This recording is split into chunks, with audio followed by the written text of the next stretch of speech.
So, good day, class. Today we are going to learn about adding and subtracting simple monomial. By the end of our lesson, you should be able to define what a monomial is, identify like term and unlike term, and correctly solve expressions involving them. Before we start, let me ask you something. Have you ever seen expressions like 3x plus 5x or 4y minus 2y? So do you think that we can combine them or not? All right, we can combine them. So today we'll find out how and why. So monomial is a polynomial which has only one term. So we have the three types of the polynomial. First is monomial, second is binomial, third one is the trinomial. In monomial is only one term, in binomial is only two terms, and trinomial is three terms.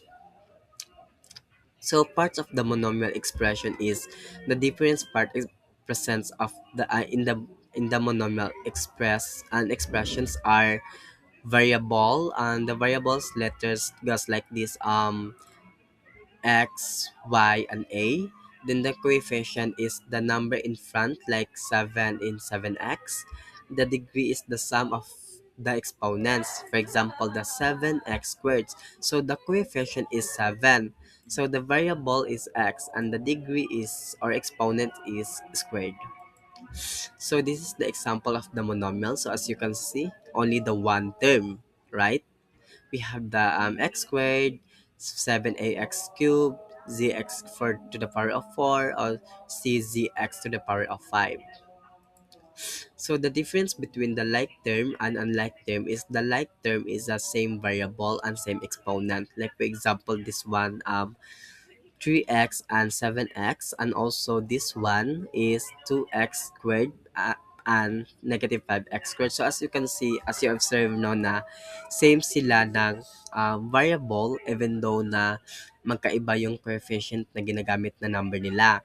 Dito din naman magkapareha yung variable at exponent kahit na magkaiba ang number na ginagamit dito. At dito naman sa unlike term is the difference variables or different exponent. So this one 3x and 3y. So as you can see is magkaiba ang kanilang exponent. I mean variable, sorry. Magkaiba yung kanilang variable. So sa number 2 naman is only 4x and 4x squared.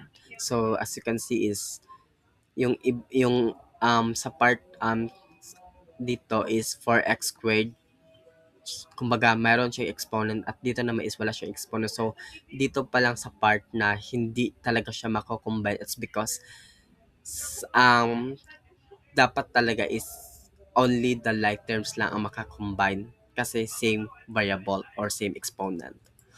So kagaya nito, only like terms can be combined. It's because as you can see naman sa examples na 4x plus 3x is only 7x. 10x at 10y mean 10y minus 6y is equal to 4y. Same naman kanilang mga variables which is the x, this is y.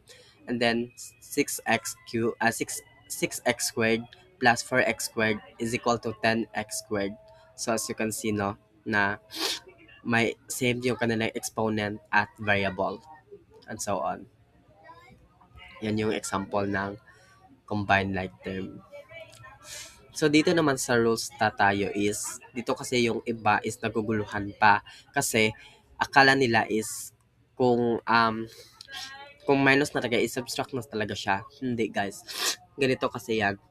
Positive plus positive is equal to positive talaga yan.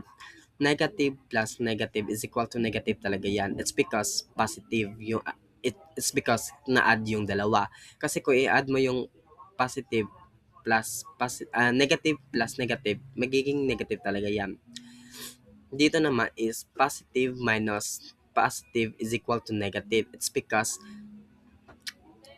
subtract talaga siya. Yeah, i-change mo naman siya into subtract. Subtract, I mean. Then dito naman is negative minus negative is equal to positive. Like what I've said earlier na i-change mo naman siya dito is into addition. Right? Like for example, this one is 5x minus 3x. Yeah. 5x minus negative 3x. So kung kung i-organize mo siya into para maging positive ito, it's because ito plus ito, i-ano mo lang ito, i-multiply mo lang ito, kumbaga magiging positive siya. Ito yung kalabasan. 5x plus 3x is equal to fx. So, isa siyang monomial kasi one term lang. Even though dito na part, even though binomial na gamit, kung sa final na is monomial na, is okay na siya. So, the summary is a monomial has only one term. Like what I've said earlier, like terms have the same variables and exponent. Only like terms can be combined. Unlike terms cannot be combined. Add or subtract coefficient. Follow the rules of sign. So, ito yung exercise, guys. So, now let's answer this together. 4 items. Ipopost nyo na lang kung sasagot na kayo nito. So, great job, guys. Now you know how to add and subtract monomials correctly. Always remember if the terms are alike before combining them. Thank you.